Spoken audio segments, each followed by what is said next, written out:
From the Reynolds Journalism Institute and the Missouri School of Journalism, welcome to Global Journalist. I'm Jason McClure.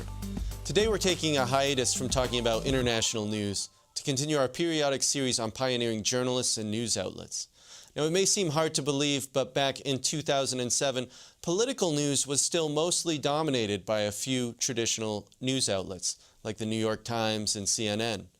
That was the year a company called Albritton Communications and a couple of journalists who quit the Washington Post launched the news site Politico to cover the 2008 presidential campaign. Politico was relentless and frenetic in its coverage of politics. Some reporters were posting 10 times a day or more, a pace that at the time was just considered crazy. It was also wildly successful, and with just a few dozen reporters, its free website was soon attracting millions of readers every month and eclipsing far more established news outlets. Today, Politico itself has become something of the media establishment. It's expanded to Brussels to cover the European Union, and it's launched in state capitals in Florida, New York, and New Jersey. There's a Politico magazine that does long-form reporting and a host of premium-priced policy newsletters. But Politico is also facing new competition from revitalized traditional news outlets like the Washington Post and newer social media startups like Snapchat. And joining us today to talk about the site's growth and its newer challenges is Politico's executive editor, Peter Canellos. Peter, welcome to Global Journalist. Thank you, Jason. Well, I wanted to ask you, you spent about a quarter century at the Boston Globe before you came to Politico just a couple years ago. So what are some of the differences in how Politico and the Globe approach political news?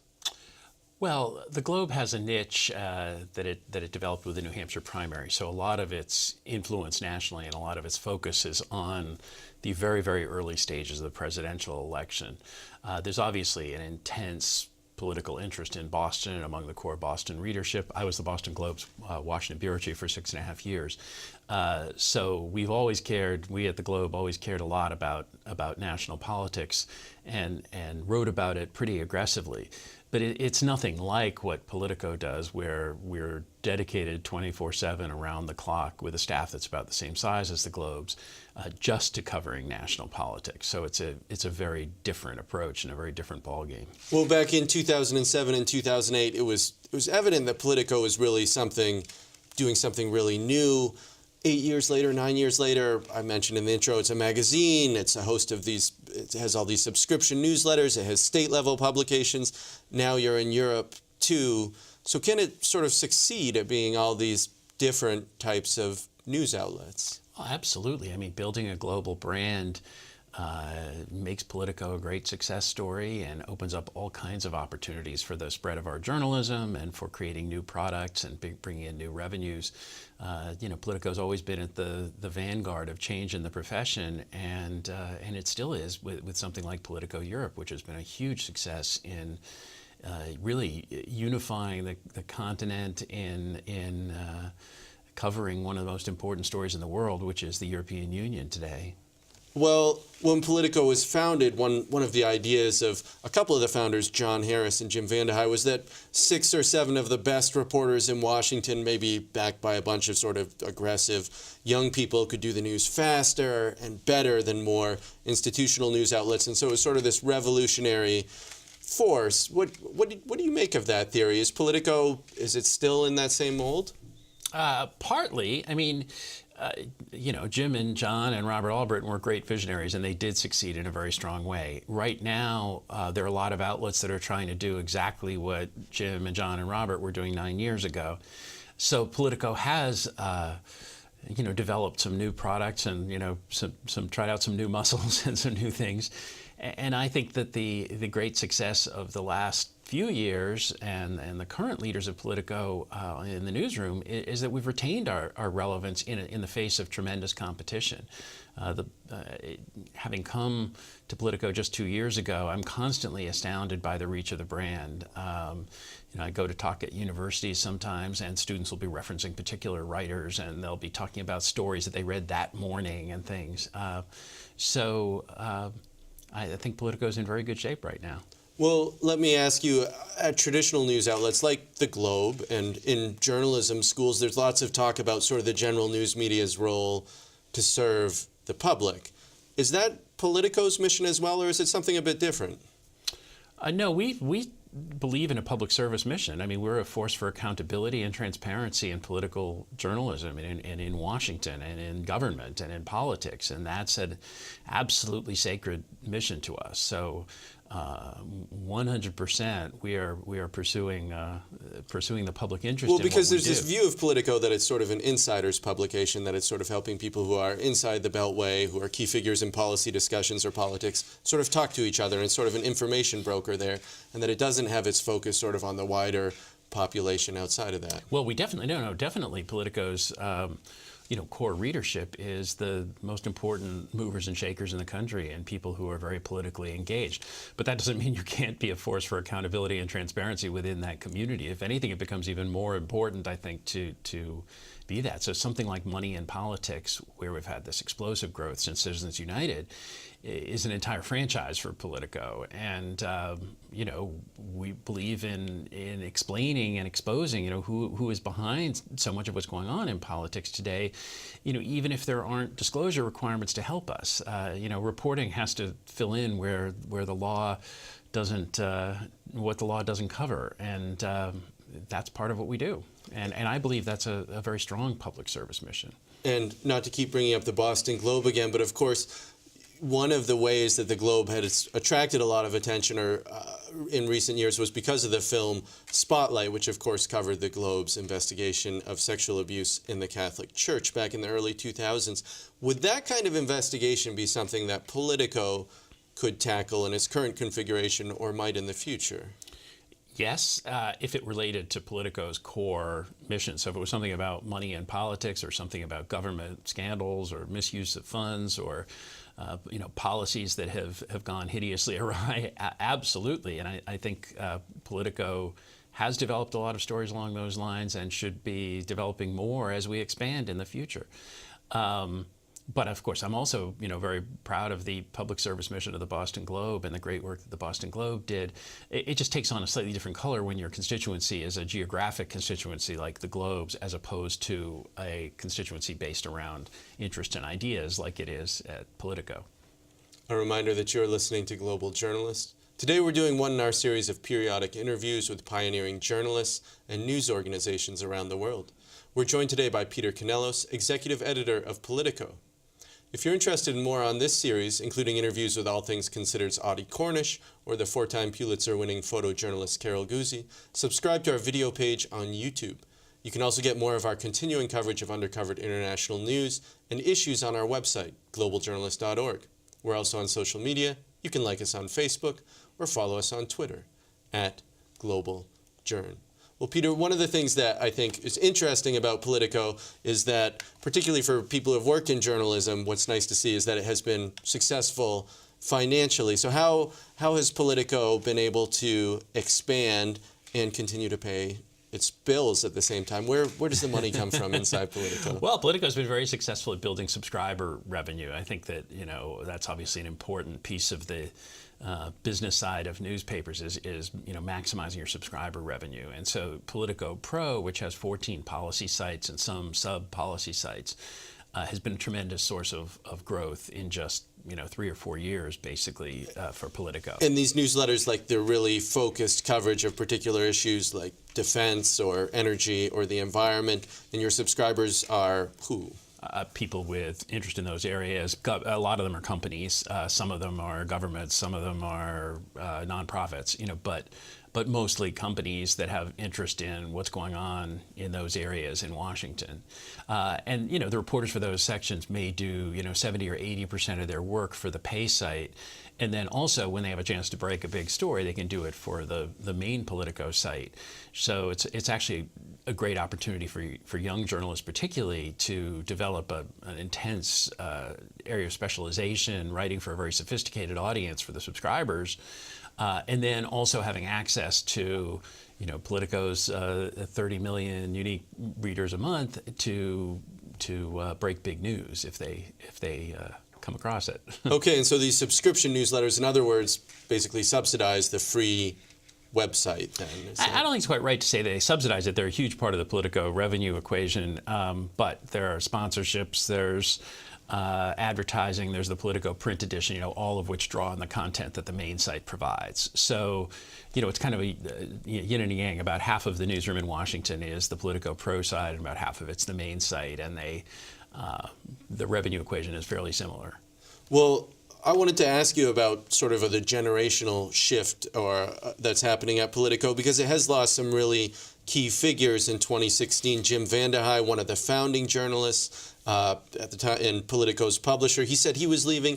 Mike Allen, the longtime White House correspondent, author of the Playbook newsletter, a very well-known morning newsletter in Washington, also said he was leaving. Both are going to new online ventures. So what does that sort of mean for the organization when you have two of its sort of founders up and leave? Well, what it means for the organization is that there's an opportunity for new leadership and new growth. I think, Jim and Mike were a huge part of Politico and a huge part of Politico's development and growth, and they're well-liked colleagues, and people in the newsroom, rightfully will miss them. But it also creates an opportunity for Politico to have a second and third act. I think that the success of any startup is not just in clinging to its founders, but in moving beyond the founders and, growing organically. And that's what's happening now at Politico, and it's a nice thing to see. Well, let me ask you as well on this issue of staffing, because there has been some reporting in Washington about what a frenetic pace Politico keeps and how it's basically kind of grueling on the staff. I think in 2014, the Post said something like 25% of your staff turned over. What does that say about Politico? How do you address something well, like that? In 2014, a lot of people wanted to hire Politico reporters, so that was probably part of it. Look, I think that one of the advantages of a startup is that you have that startup energy. It's like a garage band with people playing until midnight, and Politico today, 9 years later, retains a lot of that energy, and it's a beautiful thing to see. That's what happens when people love what they do. That's what happens when they have a real passion for their job.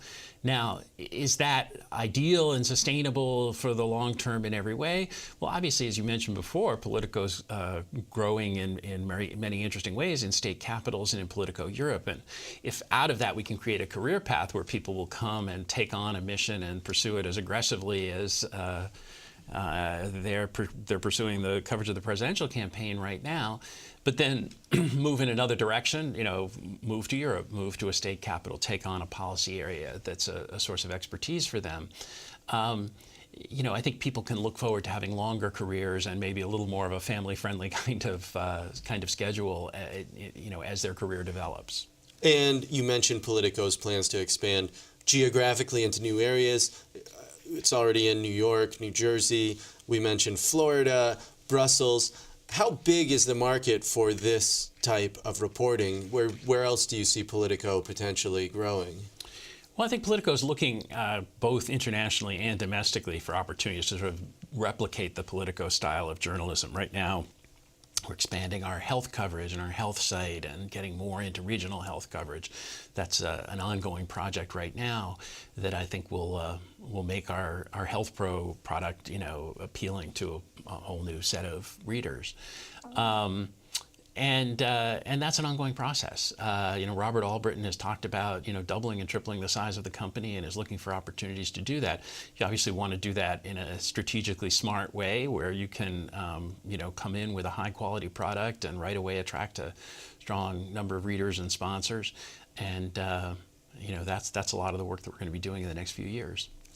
I wanted to ask you as well about sort of the role of editors at Politico, because it's in its early days, there was sort of this image of Politico reporters being out there in Congress, running around like pirates in a way, typing as fast as they could onto their laptops. Boom, it hits the web. There was sort of this constant frenzy of activity and reporting, and there wasn't a lot of editing going on. Has that changed over time? I know you have this Politico magazine. It reads something like the New York Times magazine almost in terms of sort of its long-form reporting and the depth of its articles. How do those differing missions sort of function within the newsroom? Well, I think that yes, we have been adding more editing resources, and the quality of the editing is quite high at Politico, and Politico magazine, which was a finalist for General Excellence National Magazine Awards in its very first year, represents a real high point of quality. You can have both. You can have quality editing, and you can also have sort of unbridled aggressiveness in pursuing political stories. That's certainly something that we value, both sides of that equation. Well, I want to ask you as well about sort of the pace of Politico. As I mentioned back in 2007, 2008, Politico reporters were putting 7, 8, 9, 10 blog posts / stories online at a time. Back then, that was considered revolutionary. Obviously, there have been many imitators since. But social media has also changed, and now you see reporters, different people tweeting, pushing information out on Facebook at a pace even faster than that. So how do you still get to be sort of revolutionary given the sort of current climate? How is technology changing this approach? Well, obviously, social media has become a major tool, not just for audience engagement, but also for political discourse. And so that's a constantly evolving and changing process. Some of the things that 9 years ago may have been short bursts of stories may actually be tweets today. To the extent that we've adapted, we probably are doing slightly fewer stories. We're probably doing them in a slightly more sophisticated way, but the audience seems to have responded very positively, and we're way up year over year. That was somewhat to be expected with a presidential campaign, but we're 4 and 5 times up in terms of uniques, and people are responding very positively to the journalism that we're producing right now. A number of your competitors, as I mentioned, have been influenced by you, and we've seen a number of those competitors kind of come into Politico's space. HuffPost Politics, CNN Politics, Fox News, MSNBC, The Hill's website. Month to month, the numbers go up and down, but some months all those sites are beating Politico in terms of unique users.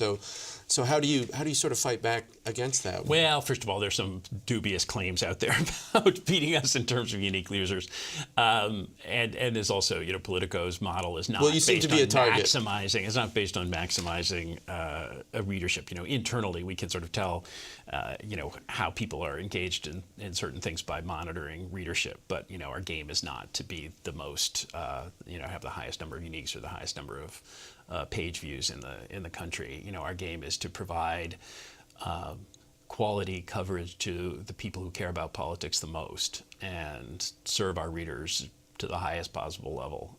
It's not to maximize the readership by adding a lot of clickbait and a lot of stuff in there. And you're right, there are a few people in Washington who will jump on some of those things that probably are tweets, put it out in terms of conventional as being the first person, and they've mastered some of the algorithms to sort of getting right up at the top. That may have been a stereotype of what Politico was doing 9 years ago, but it really wasn't what Politico was doing 9 years ago. And what we're doing right now is more or less the same, which is providing the most reliable, the most immediate coverage of what's going on now. There are a lot of people in Washington who'll say what could happen, what should happen, what might happen in 10 years. Our compact with our readers is to tell people what's going on right now and to be the most reliable source. And on that score, we've succeeded tremendously. A quick reminder to those tuning in that this is Global Journalist. I'm Jason McClure. Today, a break from international news as part of our series on pioneering journalists and news organizations. We're joined today by Peter Canellos, executive editor of Politico, a news site that has won numerous awards in its 9 years of existence, including most recently an honor medal from the Missouri School of Journalism.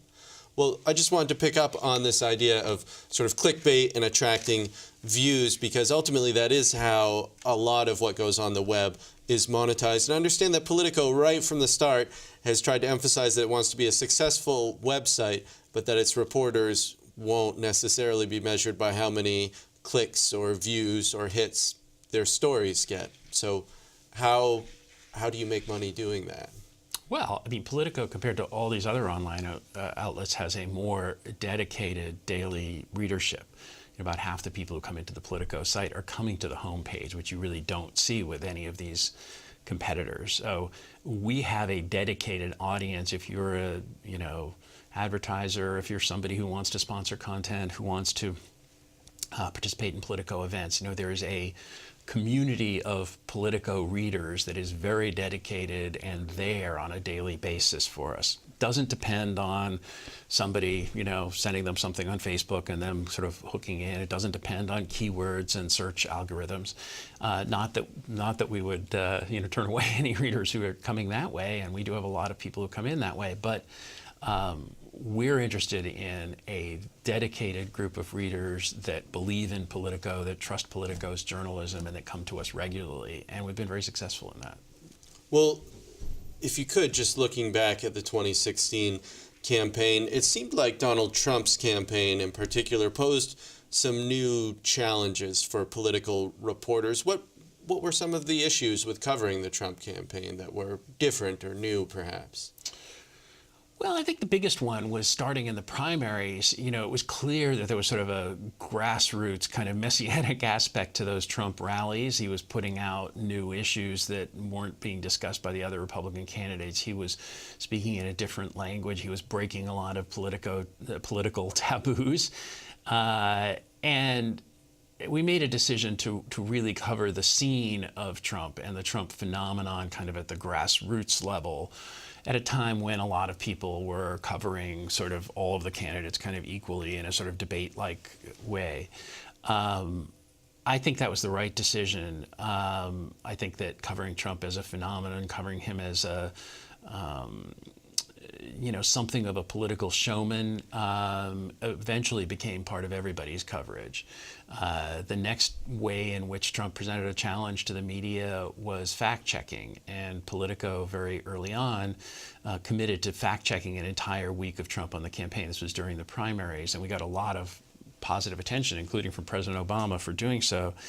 And now many other outlets are also aggressively fact-checking Donald Trump.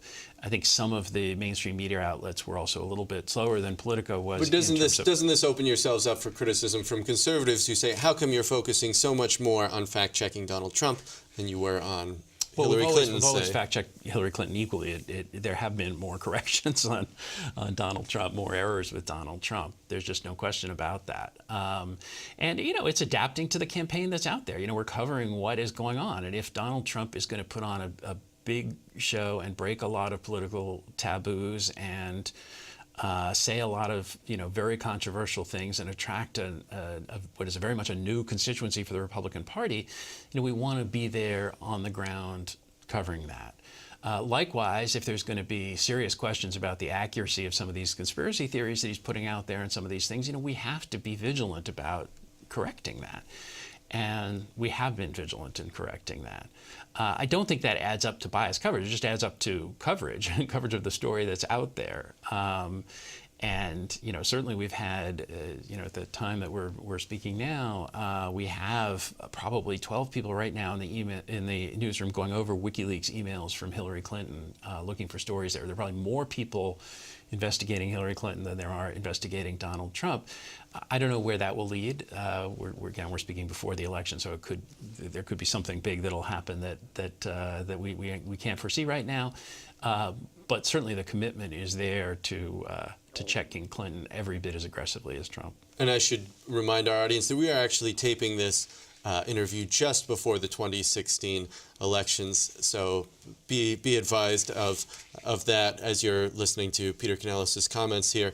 But I wanted to ask you as well, when you talk about the Trump campaign's rise, there's definitely a perception that the national political media was very slow to see him as being really a strong political figure, someone who had widespread support, and that the early phases of his campaign were treated as sort of a novelty, as he was sort of viewed as this clownish figure by many in the media, who was just sort of around the debate, getting attention, maybe looking to increase his business interests. Why did so many people get it wrong? Because he was breaking so many political taboos. I mean, there were things that he said and did that had been perceived as being, fatal blows to past candidates. He also obviously has a very unconventional background for a political candidate. There is that sort of showman aspect that made people think that he was sort of a debate night phenomenon that wouldn't translate into votes. So I do think that the media, the political world, political experts, pundits, underestimated Trump. There's no question about that. Where do you see, Politico is very focused, obviously, on political news. Where do you see people getting their news 5 years from now, 10 years from now? Are people going to have sort of an assortment of specialized sites? I'm going to go to a site like Politico to get my political news. I'm going to go to a site like ESPN or a sports site just to get my sports news. Are we still going to see that there are sort of geographic specific sites that cover sort of soup to nuts, cooking to investigative journalism like the Washington Post or the New York Times? I think that it'll continue to be a combination of sort of viral content and trusted outlets, and there probably will be more of a return to trusted outlets as time goes by, just because there'll be such an amazing volume of stuff, and already we're seeing, PR strategies that are kind of polluting the internet with stories that aren't real, or stories that are corrupted in some way by somebody being paid to write them to promote a certain message or something. So if people are just relying on like what their friends are going to be sending them in their Facebook feed or something, they're going to get more frustrated as time goes on, and that's going to lead them to trust certain outlets, whether it's Politico for politics, whether it's somebody else for cooking or somebody else for sports. They will gravitate towards the most trusted outlets.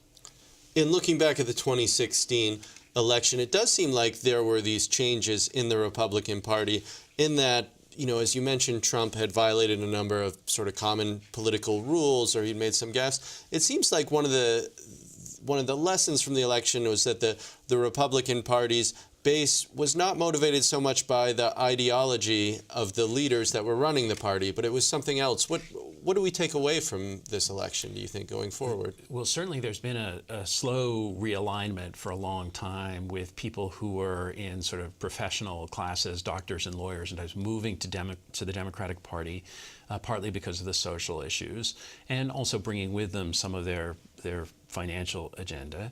And we've seen, starting in the 1980s and continuing through the Bush years, more blue-collar, non-college graduated, people who would have been part of the FDR coalition moving towards the Republican Party because of cultural issues, in some sense support for the military and support for military engagement overseas, and some of the social issues as well.